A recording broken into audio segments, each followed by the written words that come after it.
కేవలం ఒక అనుమానం, ల్యాబ్ రిపోర్ట్స్ లేకుండా కోవాబాన్ లో ఏదో కలిపాడు అంటూ ఒక చిన్న వ్యాపారిపై ఎంత దుమారం రేపారో మనమంతా చూశాం. కానీ ఇప్పుడు విషయమేంటి?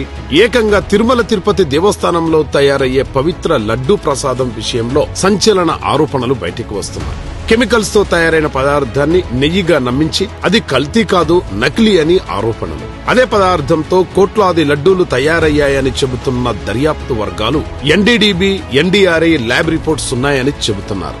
సిట్ ఛార్జ్ షీట్ ఇదే విషయాన్ని ప్రస్తావిస్తోందని ప్రచారం. ఇప్పుడు ప్రశ్న ఒక్కటే, ఇది ఎవరి మీద దాడి?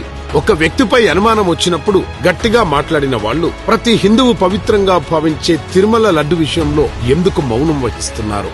కోవాబాన్ అందరూ తినాల్సిన అవసరం లేదు, కానీ తిరుమల లడ్డు ప్రతి హిందువు తింటాడు, ఇంటికి తీసుకెళ్తాడు, 10 మందికి పంచుతాడు, భక్తితో స్వీకరిస్తాడు.